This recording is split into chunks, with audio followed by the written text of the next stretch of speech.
What's new, pussycat? Whoa, whoa, whoa, whoa, whoa. Okay, hi everyone, welcome. I'm Alfie. I'm the editor of Sublation magazine and also of a new project, Everyday Analysis. Well, it's a project I've been doing for many years, but in a new form. So, Everyday Analysis was a blog and a book series. We had 3 books with 0 books in the 2010s, and now we're sort of entering into, or I'm entering into, a new phase with it, which is going to be a weekly show on psychoanalysis. Those of you probably seen me do these things before. I had a previous show with Elliot Rosenstock called Sci-Fi, where we interviewed MLADEN DOLAR, Alenka Zupancic, Todd McGowan, a whole range of psychoanalysts, all of the people really I think are the most interesting people working in and around psychoanalysis, and that can be found on the Sublation YouTube channel. This will be a kind of continuation of that show. My aim is to create a weekly, either psychoanalytic or Marxist, or even better, when those two things intersect, a show which is interested in thinking psychoanalytically about material conditions, class politics, and so on. So please support us by subscribing.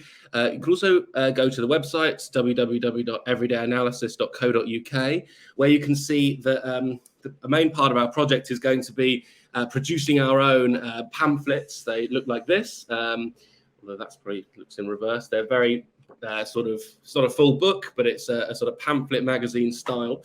And this was the first one, which is a collection of essays around the topic of religion.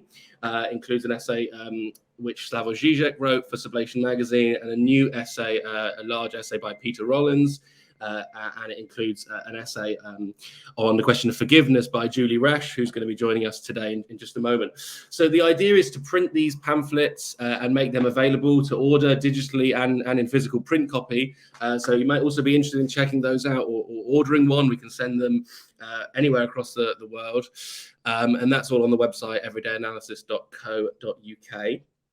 You might also be interested in submitting writing. We are publishing fiction as well as non-fiction. The broad remit, I guess what I'm calling it, is universalist. I'm very interested in publishing Marxist and psychoanalytic approaches, but in general, what I want to do is publish non-fiction and fiction which is universalist, which cuts against the kind of identitarian trends in contemporary culture wars, and which tries to speak about the subject in a universal way, whether that's fiction or non-fiction. We're also having a monthly series of events in person surrounding the publication of these pamphlets. So the idea is to print a pamphlet every month and also have an event in London. The next one is taking place this coming Tuesday, the 19th of September, in Finsbury Park in London. If you want the details, just follow Everyday Analysis on Twitter, which you can see there. So I'm going to jump in now to our first in this series of interviews, and welcome Julie Reshe. Hello, Julie. Have you doing? Hi, Alfie. I'm great. How are you doing? Good, thank you. Thanks so much for joining us. People may have seen or not. I've interviewed Julie a few times. You can check those out too. I'll put them in the comments. Julie, wrote an essay on forgiveness in this pamphlet, so you can also check that out. But we're not really mainly going to talk about that piece today. We're going to talk about Julie's new book, which is called Negative Psychoanalysis for the Living Dead, Philosophical Pessimism and the Death Drive, which is really recently out with Palgrave. When did it come out, Julie? It's just out this summer, right? Yeah, this summer. Fantastic. And you know, people may know Julie's work. She's really mostly associated with this concept, negative psychoanalysis, which, you know, you're not necessarily created, but you really defined, I think, in your work, and people associate that with you. So I think, you know, we should start with a general discussion of what your brand or approach to psychoanalysis is, and then we'll get into talking about some of this really important stuff in the book, which also contains kind of responses. So there are some. Most of the book is written by Julie, but one part is written is in sort of discussion form. There are 3 other kind of interlocutors: Catherine Malibu, Todd McGowan, and Alenka Zupancic, and it's sort of formed like Julie makes a critique of their positions in a certain way, and then they respond and discuss. It's not a normal academic book. It's an extremely interesting book that is contains, you know, Julie's theories of negative psychoanalysis, but also this really interesting sort of back and forth critique with these three major figures in philosophy and psychoanalysis. So I really recommend it, and I'll put a link to the book in the comments here as well. So Julie, let's start with what negative psychoanalysis is, right? So of course we've got, I guess it comes from this sense of there's a life drive and there's a death drive, and to a certain extent, you know, discussions of psychoanalysis have been you know, circled around these concepts over the past decades, right? And there's this kind of question of what's stronger, our drive for life and our drive for death. So this is kind of the sort of the language that you intervene in when it comes to your concept of negative psychoanalysis. But tell us what negative psychoanalysis is and why you have chosen to follow this kind of approach to thinking about these things. And negative psychoanalysis is my useless alternative to conventional psychology, which is positively oriented. Positive psychology, the one that is considered the psychology proper. I'm trying to offer trying to think something that is completely in contrast with it. And it's useless because you cannot apply it. And that's the point, actually. It's not practical. It's not applicable. It won't make anyone's life better. But it might have points where you can apply it, but it's not the main thing about it. It's just, it might come as something secondary. But I was interested in creating a space that is different from the space that we are all immersed into, space of therapeutic culture, therapeutic society of therapism, which is dominated by conventional psychology, which has this demand, the way psychoanalytically put, to enjoy, to improve something, to acquire some kind of well-being. And this was space where you give up, maybe. And psychoanalysis is not that psychoanalysis is the alternative, and I'm exploring it. Psychoanalysis is just one of the ways one of the points where you can find this space, recreate this space based on late Freud with his emphasis on the death drive. But mainly it's just in contrast to positive psychology, which in everyday life, I think we know nothing except for it, employing it, and it's problematic quite for us because there's this demand to get better. And once you disillusioned in it, once you feel it foreign, you just you feel foreign to society in general. You are something that doesn't belong to it anymore. And you start to be cynical, and people don't like you normally. Right. I mean, so one of the things you're touching on there, I guess it's sort of in the background of your book, I guess, is a sort of self-help society, right? So, you know, maybe you could speak about how we do live in this kind of society of positivity, or where, you know, it's all about self-improvement or whatever. And you talk about conventional psychology in this regard. You know, so, but why do you think it's necessary to sort of break from this sort of positive, the language of positivity within speaking about ourselves? You know, is it, so why do you think, you know, what's at stake here, like sort of politically, culturally? Why is it necessary to critique this positive focused society in your view?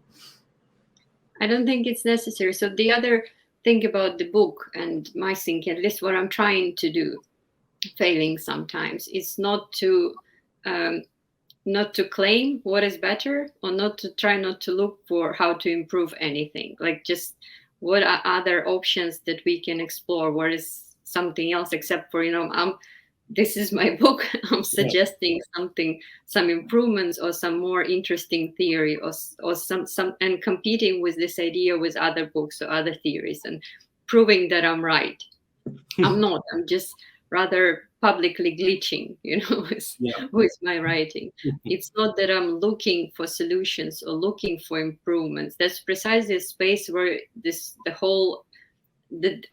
disillusionment of this kind of movements. And I'm trying not to impose it, but it still might look like I am because I'm talking about it, and for some weird reason, I'm trying to be faithful to this negative outlook for whatever reason. I don't know. And I won't recommend it to anyone. As I said, it is useless. It's not practical. It's very sad. It's Yeah. the perspective that is opposite, to normal perspective, that everything is for the better. And here's the strategies how to improve the life or life of society. I have nothing to offer in return. Like, it's just the disillusionment in all of that.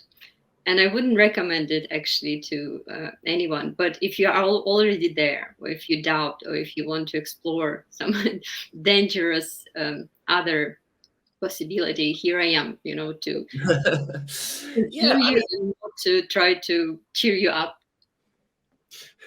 I mean, let me say what I think. I mean, I think that's really interesting. I think the value of it as well is because all of this, positivity thinking is really the ally of a kind of contemporary capitalist discourse, right? Where you're discouraged from seeing the material conditions that cause your subjective trauma or whatever it might be, and you're encouraged instead to turn back in on yourself, self-improvement, and so on.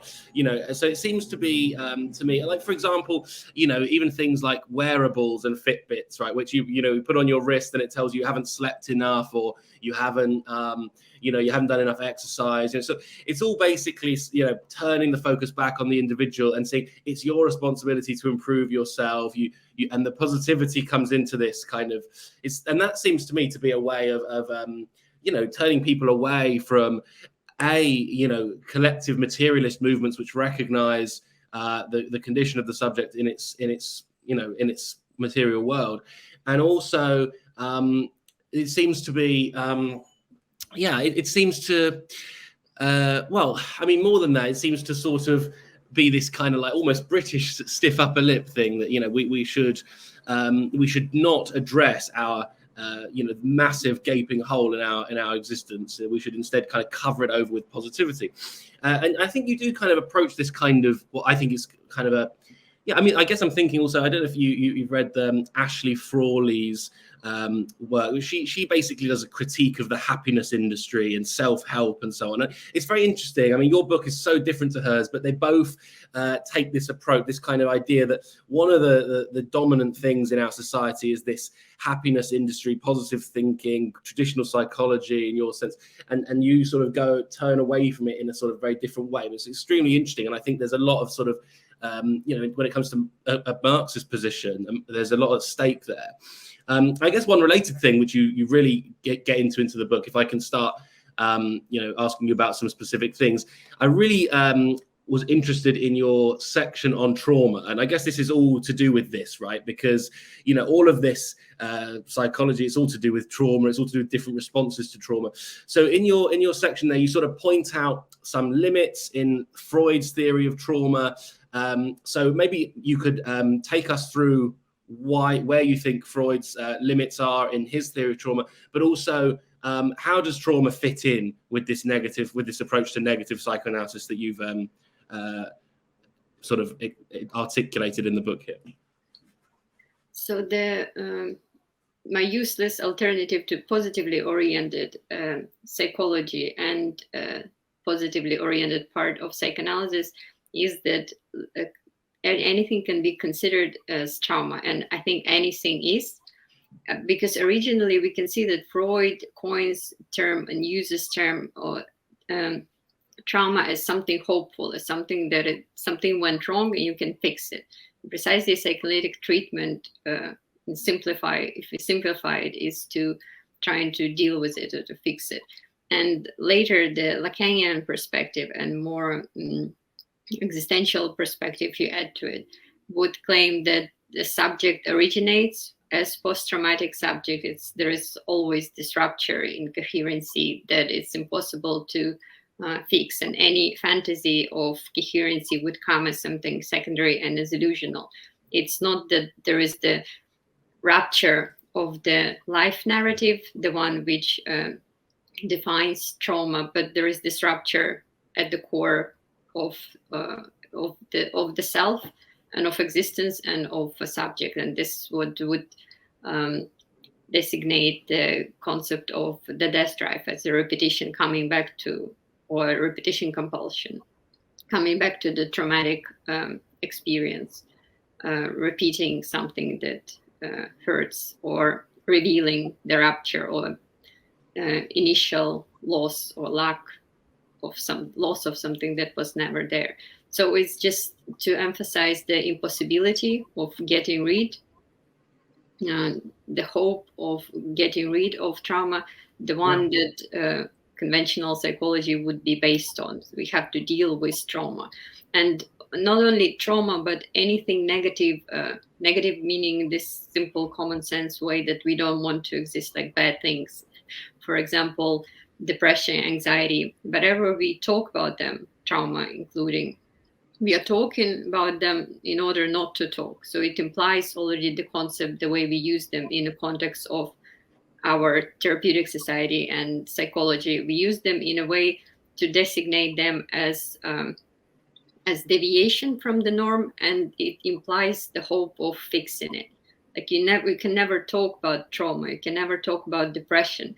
You always talk, and you're only allowed to talk, it feels like, if you are suicide, if you suggest how to fix it. You cannot talk about themselves. It's like even the word is not able to designate what it wants to designate. It takes it away once you talk about it.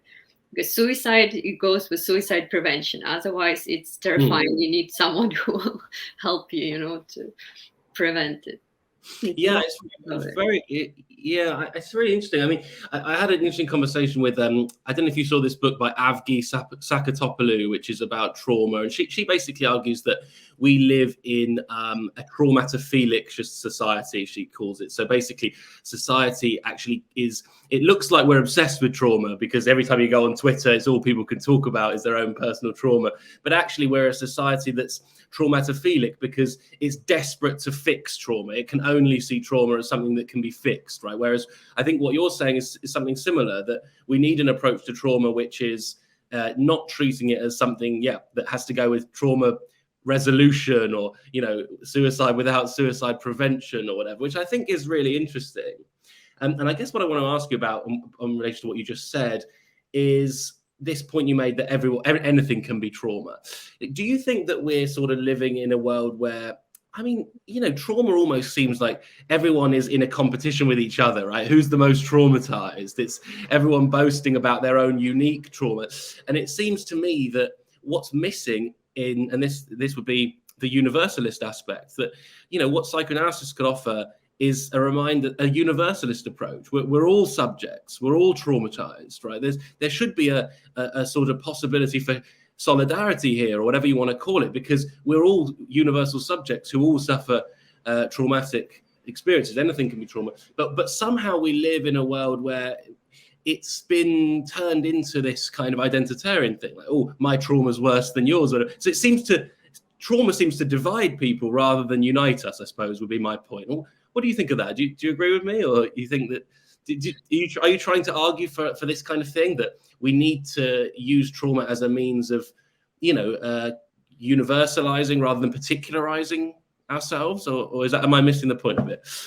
Yeah, that's a good point. But now we can actually be traumatized because your trauma is not it's not interesting enough, or not additionally.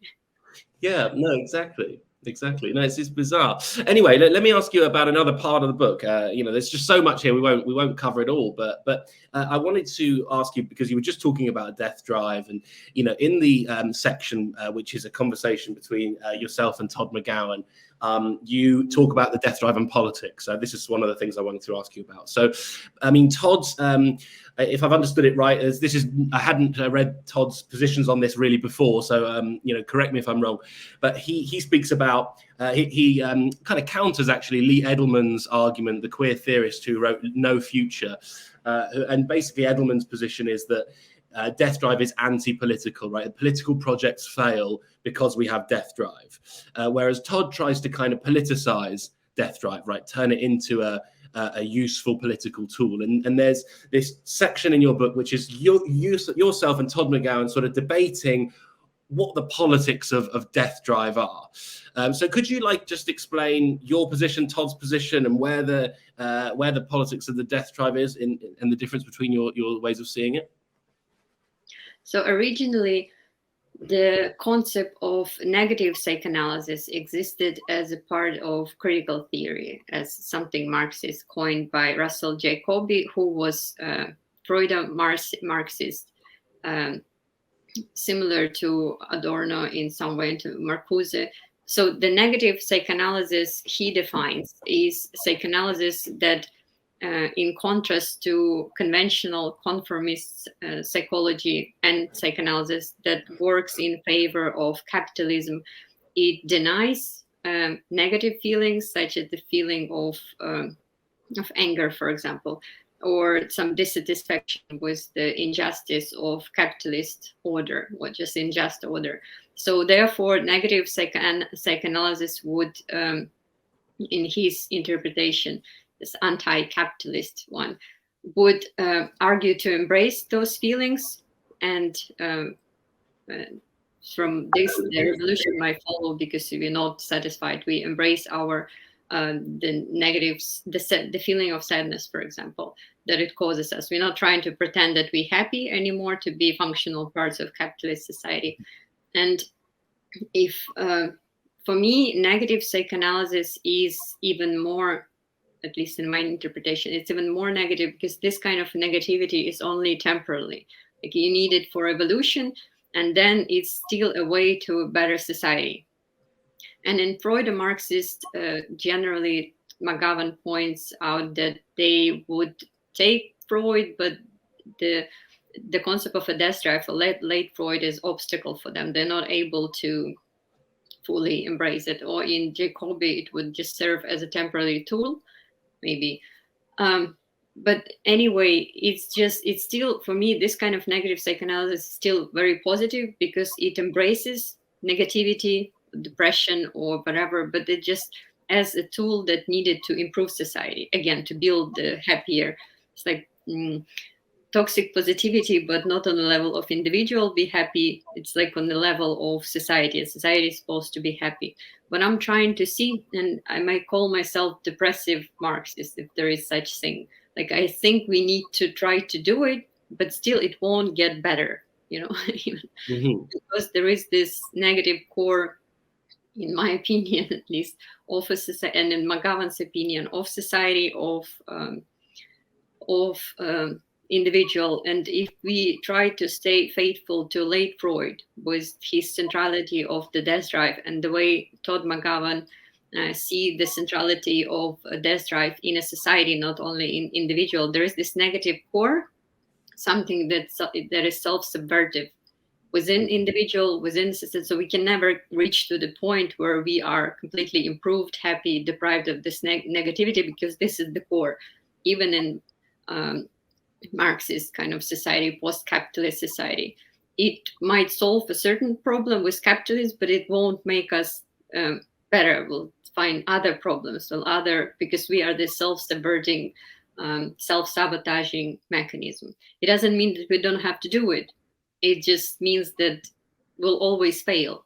So what we have to do, maybe was from this perspective political, when we have to fail. Like, it's knowing that any perfect solution, any of the perfect solutions won't bring salvation. It'll just be something terrible, but in a different way. And it doesn't mean that we don't have to do it necessarily. So this, one might say, embracing the idea that death drive is at the core. That's what McGowan tries to do, and I try to do. And therefore, if it's at the heart of society, it's at the heart of the politics too. So it's always, meaning that it's always self-sabotaging. And any political phenomena can be seen that way. So it might be seen as Marxist direction, but depressive Marxist direction. You still have to do it, even though it won't get universally better. You just solve certain problem, but you'll create new problems that you have to soul, and the salvation will never come. Yeah. No, okay. So, I mean, it's interesting. I mean, so let me. I know. Sorry to sort of come to the end of your book before we've finished talking about the beginning, but I'm trying to sort of imagine what this is, right? And what does negative psychoanalysis or negative practice look like, right? So, what do we? While you're talking now, I'm thinking, well, what is that, right? What does it mean? And you do have this kind of section towards the end of the book, which I think is called Negative Practice. I can't remember, where you say that we need negative practice in life, and you actually say it could be seen as a practice a bit like there's a list like love, parenting, friendship, whatever, and then or you say maybe like negative practice is one of these things we need, or maybe it's something that needs to be kind of inserted into everything else, so inserted into teaching, into friendship, into love. So I mean, that sounds good, but what is it, right? What does negative practice look like, or how do we do it, right? Say I decide, I finish your book and I decide, okay, I start negative practice today. What do I do? Yeah, so towards the end of the book, I'm actually explaining that if you have any illusions that you can apply negative practice in life, you're wrong. And I'm listing the possibilities, the ways how one might be wrong, thinking that it's possible to apply it. At least it's my justification. But I think it's ideally non-applicable, because thinking and human practice, thinking, language, they tend to work in the opposite direction. Whenever we encounter a piece of information or book written by someone, we try to figure out why, and why is for us is for improvement. What does it bring? What kind of applicability, capacity to be applied it has? Otherwise, it just doesn't exist. It's nonsense. So I wanted to keep it more non-applicable, something, without providing this relief or consolation that it has a point of betterment. And this is trying to stay faithful to this negative space, to actually not to run away from it, because any betterment that we might figure out of it, it's already an escape. It's already a positive direction that I was trying to avoid. And the negative practice is my own illusion, is the one I have troubles letting go. Otherwise, I don't know what else to do in life. Like so I'm practicing it. I'm trying to practice it. I have even people who I'm teaching how to do it. But understanding just the last bias that keeps me functioning, or like look like I'm functioning like a human. I do something, even if it's self-subvertive thing that I'm doubting what the hell is it, and why is it for, and why am I doing it?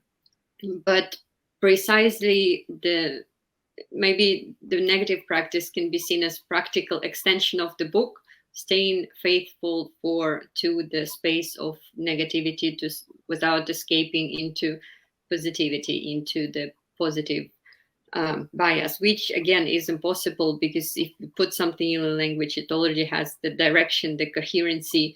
Even if it's poetry or some nonsense, we would figure out how it's positive and how it makes sense, or how it's beautiful, for example, if it's poetry. So it's impossible, but I'm doing it, and it's not a good thing. Yeah, well, it's great. It's extremely interesting. And I mean, yeah, I do kind of get it. I kind of get it. I'm nearly there. I mean, okay, so let me so, and this is to do with, I suppose, as you say, towards the end of the book, this big section about about what you've just been talking about. Why do you call it? I mean, to talk through these two sections, I'd like, which is the individual dimension and social dimension, and you talk about how, because I think this is at the heart of it, right? This this kind of unifies what we've been talking about in this whole conversation, right? Because self-help, and we started with traditional psychology, positivity. This tends to be my sort of critique of that would be, these are social issues being treated at the individual level, right? So mental health crisis or whatever we hear about now is really economic crisis or material crisis, which is getting, sort of repackaged and sold to us as to solve it on the individual level rather than the cultural or collective level. So it is pretty interesting that you also go for this kind of framework where you've got individual and collective level or dimension to all of this discussion. So maybe you could just talk us through why you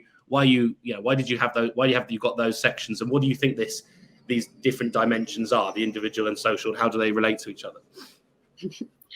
I need to reread my book. The second section, the second chapter. So the second chapter contradicts the first chapter, meaning then in the first chapter, when I talk about the individual, I betray the second chapter, which discusses that there is no individual self, and you can't actually discuss self as separate from the others. So if we stay with the second chapter, it develops further Todd McGovern's thinking of the dialectics, so to say, of social and individual, how both don't exist but are created out of the lack of the other, the illusion that comes to substitute the lack of the opposite part of the dialectic. So sociality comes as something non-existent illusion to cover the lack of the non-existent of individuality, and it gets even more complicated in the book. But the genuine reason here in this second chapter was to try to think self as not the starting point as it's normally done in Western philosophy, the individualistic Western philosophy, but not as something that is primary, comes at first, and then we add subjects to it, and then this is sociality or society. But and not simply that individuality doesn't exist. Maybe it doesn't exist and only comes as a secondary, even though it just exists then as illusion, but still exists. So trying to think of self as non-existent, as a separate entity, but also as a society as non-existent, so as both as non-existent. And it's interesting to for the topic of a second chapter is thinking about death drive as something that constitutes society, because for Freud it was something that constitutes only individual for late Freud. And thinking of death drive as constitutive to the links between people, and plus people don't exist as separate one. There's just this death drive and no separate people, and that what constitutes the relation between them. And at the same time, the relationship are impossible. Like how come with sexual relationship, and here just with any kind of relationship that exist as impossibility. That's why they hurt. That's why they're impossible. Once we touch the core of relationship, any kind of relationship between people, we reveal the traumatic nature, the truth, the stuff of them. And to maintain relationship, we need to learn how to lie. And generally to live, we need to know how to lie in relation to the negative core, which is extremely depressive and traumatic. Great. No, I mean, yeah, it is. It is. It's a very clear explanation there. Yeah. No, I mean, I guess I have some thoughts on it, but not quite. But I do want to talk about one more thing. And we won't go on for too much longer. But I do want to. I wanted to. We sort of skipped over, as you were talking about chapter 2 there, you skipped over the Malibu stuff, the Catherine Malibu stuff. And I did want to bring up this in relation to plasticity, her concept of plasticity. I mean, I actually teach in a media department, and I sort of teach Catherine Malibu's concept of plasticity, almost in a kind of like, Donna Haraway type cyborg feminist approach. Like you know, the you know, getting rid of the essentialist idea of nature or the fixed human subject, and seeing the subject as plastic, something which can be shaped and reshaped by its material conditions and so on, either for better, for worse, for capitalism or whatever.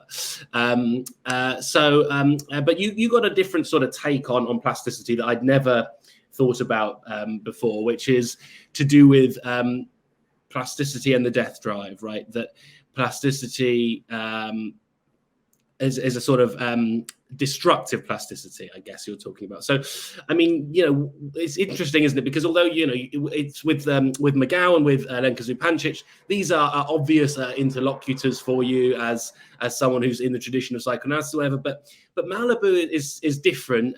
Someone who comes from philosophy and from media studies.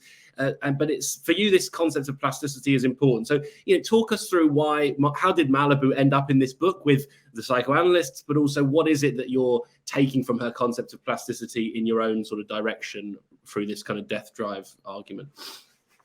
Malibu is very interesting link of psychoanalysis, philosophy, and neuroscience, which she abandoned for now, and I'm just picking it up in my own negative way. So what and Zizek was criticizing her as someone, you know, who from a psychoanalysis came to criticize her criticism of psychoanalysis, and this is how we would, not us, them, would behave within psychoanalytic circles. You know, they're the correct people was with smart understanding, and no one else is allowed to be part of it. I was trying to protect her, maybe, but also criticize her, not criticize her, but from Zizek, claiming that she's actually right in her criticism. So her criticism was that Freud's death drive is not actually death drive. He's not able to recognize what he called was a death drive, and destructive plasticity is a concept that come to fix this problem. And Zizek would criticize her, claiming that psychoanalysis already knows and is able to recognize what she claims it's not able to recognize, which I think it's not able to recognize. But destructive plasticity is interesting because as a concept, because for Malibu, it's she just shows the mechanics or the principle how something can be created through destruction, how destruction creates its own forms. But for her, she applies this concept only to certain kind of forms, only certain types of formation or certain types of identities. For example, Alzheimer identities. There is still self, different self that underwent a rupture from a previous self, and new self is constructed through destruction, through destructive plasticity.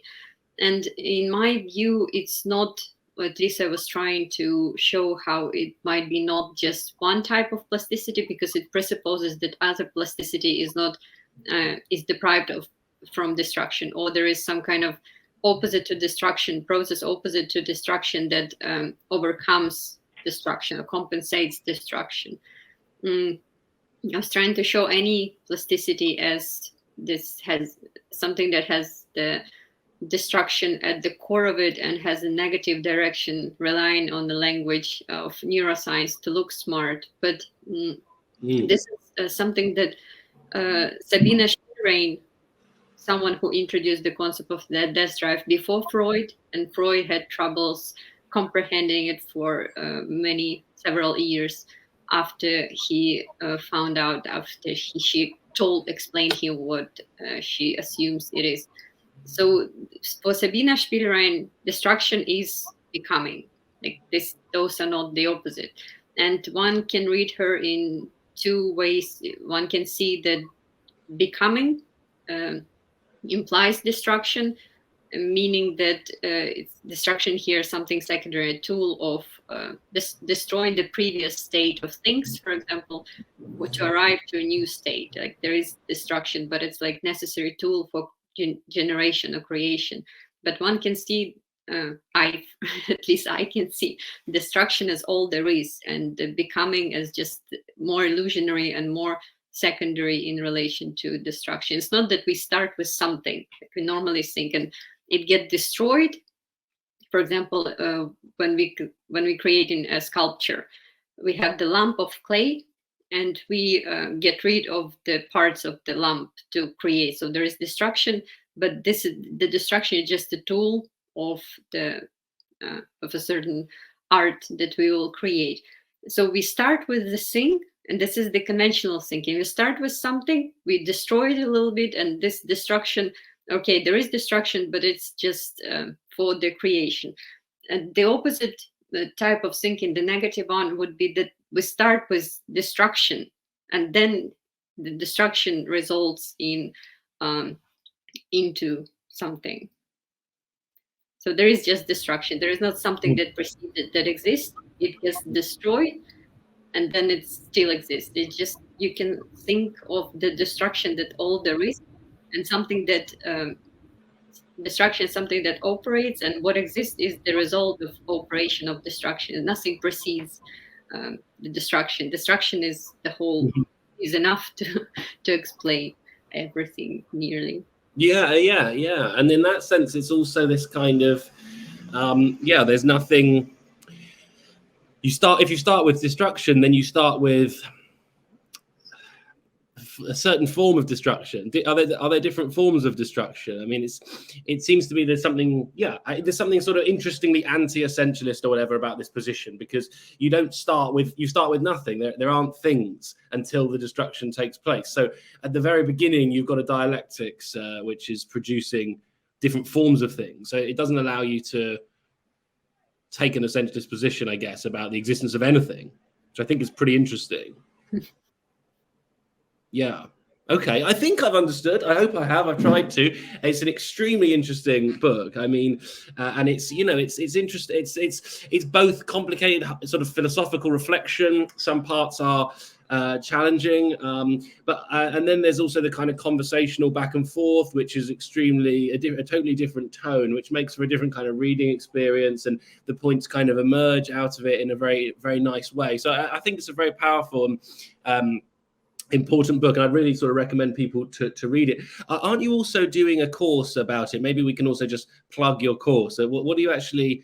I saw you were running your own course on negative psychoanalysis and around the topic of this book, right? And people can actually sign up and take the course. So tell us what the course is going to be like and stuff.